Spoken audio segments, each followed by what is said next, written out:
भारत के इसरो की कामयाबी देखकर सहमी हुई है। वॉशिंगटन के हाईटेक कंट्रोल रूम आटा पसरा है और अमेरिकी वैज्ञानिक हैरत में हैं कि आखिर कैसे भारत, जिसे वे कभी सपेरों का देश कहकर मजाक उड़ाते थे, आज अंतरिक्ष की रेस में उन्हें ही पछाड़ रहा है। ये खबर सुनकर हर भारतीय का सिर गर्व से ऊंचा हो जाएगा कि इसरो ने अपना ऐसा जलवा दिखाया है कि नासा की बोलती बंद हो गई है। दोस्तों, आज हम जिस भारत को देख रहे हैं वह अब दुनिया से टेक्नोलॉजी मांगता नहीं है, बल्कि दुनिया को टेक्नोलॉजी बेचता है। हाल ही में इसरो ने एक ऐसा कारनामा कर दिखाया है जिसने पश्चिमी देशों के अहंकार को चकनाचूर कर दिया है। जहां नासा एक रॉकेट लॉन्च करने में अरबों डॉलर पानी की तरह बहा देता है, वहीं हमारे वैज्ञानिकों ने उससे 100 गुना कम खर्च में, यानी कौड़ियों के भाव में, दुनिया के सबसे भारी और एडवांस सैटेलाइट्स को अंतरिक्ष में पहुंचाकर यह साबित कर दिया है कि स्पेस का असली सुपर पावर अब अमेरिका नहीं बल्कि भारत बनने जा रहा है। Angel One app is built for traders.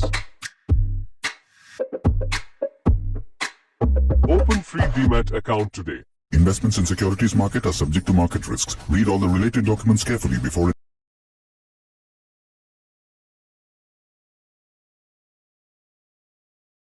आज के इस वीडियो में हम आपको बताएंगे कि कैसे इसरो की किफायती इंजीनियरिंग ने अमेरिकी स्पेस मार्केट की कमर तोड़ दी है, कैसे अमेरिकी कंपनियां अब नासा को छोड़कर अपने सैटेलाइट लॉन्च करवाने के लिए इसरो के दरवाजे पर कतार लगाकर खड़ी हैं, और भविष्य का वह कौन सा प्लान है जिससे स्पेस में भारत का एक चित्र राज्य होने वाला है। दोस्तों, ये वीडियो ज्यादा से ज्यादा लोगों तक पहुंचना काफी जरूरी है, इसलिए आगे बढ़ने से पहले आप मेरी एक मदद कर दें। बस इस वीडियो को एक लाइक कर दें और कमेंट में अपनी राय लिखे, जिससे ये वीडियो ज्यादा से ज्यादा लोगों तक पहुंचे और उन्हें पता हो कि भारत का इसरो अब कैसे अमेरिका की नासा को दांतों तले चने छपवाने वाला है। और हाँ, हो सके तो चैनल को सब्सक्राइब भी कर दे। अब आगे बढ़ते हैं। इस पूरी कहानी को समझने के लिए हमें आंकड़ों के उस खेल को समझना होगा जिसने अमेरिका की नींद उड़ा रखी है। नासा का सालाना बजट लगभग 25 बिलियन डॉलर है, जबकि इसरो का बजट इसका 10वां हिस्सा भी नहीं है। लेकिन जब नतीजे आते हैं तो दुनिया देखती रह जाती है। याद कीजिए, जब भारत ने अपना मंगलयान भेजा था तो उसका कुल खर्च हॉलीवुड की फिल्म ग्रेविटी के बजट से भी कम था। अमेरिका को यह बात पच नहीं रही है कि जिस काम के लिए उनकी कंपनियां अरबों डॉलर वसूलती हैं, भारत वही काम इतने सस्ते में और इतनी सटीकता से कैसे कर लेता है। इसे कहते हैं जुगाड़ और जीनियस का मेल। भारत की यह फ्रूगल इंजीनियरिंग यानी किफायती तकनीक अब ग्लोबल स्पेस मार्केट में गेम चेंजर बन गई है। पहले दुनिया के देश अपने भारी सैटेलाइट्स लॉन्च करने के लिए अमेरिका की स्पेसएक्स या यूरोप की एरियन स्पेस के पास जाते थे, जो मुंहमांगी कीमत वसूलते थे। लेकिन अब इसरो ने अपने LVM-3 और PSLV जैसे बाहुबली रॉकेट्स के जरिए बाजार का रुख मोड़ दिया है। हाल ही में जब OneWeb जैसी बड़ी कंपनियों ने, जिनमें पश्चिमी देशों का पैसा लगा है, अपने दर्जनों सैटेलाइट्स को लॉन्च करने के लिए इसरो को चुना, तो ये अमेरिका के लिए किसी तमाचे से कम नहीं था। ये वही अमेरिका है जिसने कभी भारत पर प्रतिबंध लगाए थे, और आज उसकी ही कंपनियां अपनी अरबों डॉलर की संपत्ति को अंतरिक्ष में भेजने के लिए भारतीय रॉकेट पर भरोसा कर रही है। लेकिन दोस्तों, इसरो का यह सफर फूलों की सेज नहीं था। यह कांटों भरा ताज था जिसे हमारे वैज्ञानिकों ने अपनी मेहनत और पसीने से हासिल किया है। हमें वह दौर नहीं भूलना चाहिए जब 1960 के दशक में भारत ने अपना स्पेस प्रोग्राम शुरू किया था। दुनिया हम पर हंसती थी।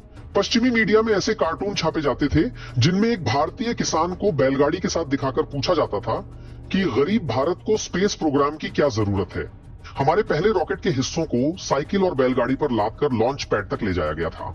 एक समय था जब अमेरिका ने भारत को क्रायोजेनिक इंजन टेक्नोलॉजी देने से साफ मना कर दिया था और रूस पर भी दबाव डाला था कि वह भारत की मदद न करे।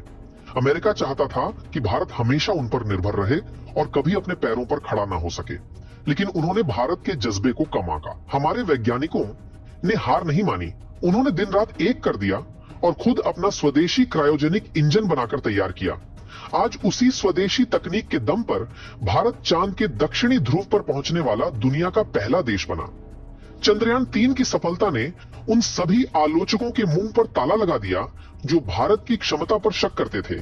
आज वही पश्चिमी देश जो कभी हमारा मजाक उड़ाते थे, अब इसरो के साथ हाथ मिलाने के लिए बेताब है और हमारी तकनीक को सलाम कर रहे हैं। इसके अलावा एक और बड़ी वजह है जिससे अमेरिका के माथे पर चिंता की लकीरें गहरी होती जा रही हैं, और वह है भारत में शुरू हुई स्पेस क्रांति। भारत सरकार ने अब स्पेस सेक्टर के दरवाजे प्राइवेट कंपनियों के लिए भी खोल दिए हैं। कल तक जो काम सिर्फ इसरो करता था, आज स्काईरूट और एग्निकुल जैसे भारतीय स्टार्टअप्स अपने खुद के रॉकेट बनाकर आसमान का सीना चीर रहे हैं। अमेरिका को डर इस बात का है कि इसरो तो सस्ता था ही, अब ये भारतीय प्राइवेट कंपनियां कंपटीशन को और भी बढ़ा देंगी, जिससे एलन मस्क जैसे दिग्गजों की बादशाहत खतरे में पड़ सकती है। भारत अब केवल एक स्पेस एजेंसी नहीं बल्कि एक पूरा स्पेस इकोसिस्टम तैयार कर रहा है। अमेरिका की घबराहट का एक और कारण है भरोसा। दुनिया देख रही है कि कैसे नासा और पश्चिमी देश स्पेस को युद्ध का मैदान बनाने की कोशिश कर रहे हैं, जबकि भारत की सोच वासुधैव कुटुंबकम की है। भारत ने दक्षिण एशियाई देशों के लिए सार्क सैटेलाइट लॉन्च करके ये बता दिया कि हम स्पेस तकनीक का इस्तेमाल प्रभुत्व जमाने के लिए नहीं बल्कि मानवता की भलाई के लिए करते हैं। यही कारण है कि आज ग्लोबल साउथ यानी दुनिया के विकासशील देश अमेरिका या चीन की बजाय भारत को अपना स्पेस पार्टनर चुन रहे हैं। जरा सोचिए, वो दिन दूर नहीं जब रिवर्स ब्रेन ड्रेन शुरू होगा। जिन भारतीय वैज्ञानिकों के दम पर नासा आज इतराता है, जब उन्हें अपने ही देश में इसरो और भारतीय प्राइवेट सेक्टर में बेहतर मौके मिलेंगे तो वे वापस लौट आएंगे।